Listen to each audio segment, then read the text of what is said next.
খয়রপুর বিধানসভার রেশম বাগান এলাকায় 1 কিলোমিটার একটি রাস্তা সংস্কারের কাজ খুবই নিম্নমানের হচ্ছে। অভিযোগ, জাতীয় সড়ক অবরোধ করল এলাকাবাসী।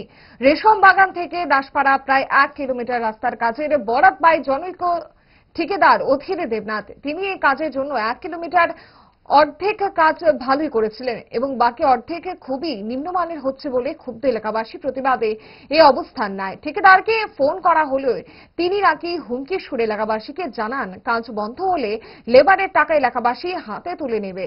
দপ্তর তাদের যেভাবে বলেছে সেভাবে কাজ হচ্ছে এবং হবে। এরপরে যারা অবরোধে বসে স্থানীয় শাসক দলীয় নেতার হস্তক্ষেপে অবরোধ প্রত্যাহার করে নেওয়া হয়েছে বলে স্থানীয়রা জানিয়েছেন।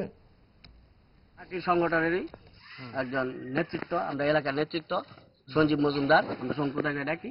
চ্যানেলের কথা হয়েছে যে অধীর দেবনাথ মিটিং এ আছে, মিটিং সাইরা আইব, আইসেরা কিতা কিতা করণ লাগবে দেখবো, দীক্ষা তাই নি করবো। এটা কত নম্বর বিধানসভা? 5 খয়রপুর বিধানসভা। এই বিষয়টা নিয়ে স্থানীয় কাউন্সিলর কিংবা আমরা কাউন্সিলরের কাছে জানাবো, আমরা আজকে বিকালে যাবো, আমরা জানাবো তাই না। এখন কি চান আপনারা? আমরা চাই রাস্তাটা সুন্দরভাবে হোক, রাস্তা সামনে যেরকম হয়েছে পেছনে রাস্তা ঠিকভাবে হোক।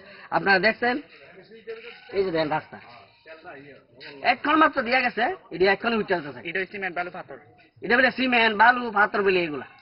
এটা তো একটা কাপড়ের টুকরা মনে হয়। হ্যাঁ দেখেন এটা ফিজ দিছে তারা, তারপরে ফিজ বলে দিছে, এগুলো বলে ফিজ।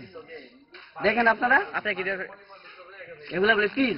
দেখেন আমি আরো বলতেছি, দেখেন এক করে এই দেখেন, এই দেখেন এইগুলো বলে ফিজ। অধীর দেবনাথ বলছে সরকার থেকে নাকি, অধীর দেবনাথ বলছে সরকার থেকে নাকি এরকম ভাবে ওনাকে ওয়ার্ক অর্ডার দেওয়া হয়েছে, ইঞ্জিনিয়ার এইভাবে দিয়েছে। আমি বলবো এটা সরকারের ভাবমূর্তি নষ্ট করার একটা চক্রান্ত। সরকার আমাদের জন্য দিচ্ছে, কিন্তু কতিপয় লোক এগুলো আমাদেরকে ঠিকভাবে সঠিকভাবে দিচ্ছে না, তাতে সরকারের ভাবমূর্তি নষ্ট হচ্ছে।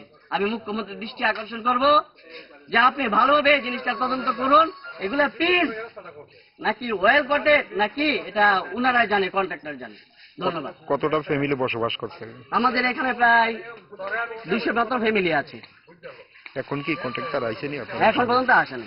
ডায়েট যতই রেস্ট্রিক্টেড হোক না কেন, ওয়েদারকে তো আর রুটিনে ফেলা যায় না। But if there is a problem, 5 দশক ধরে গ্যাস, অম্বল ও পেটের সমস্যার একমাত্র সমাধান গ্যাস নল।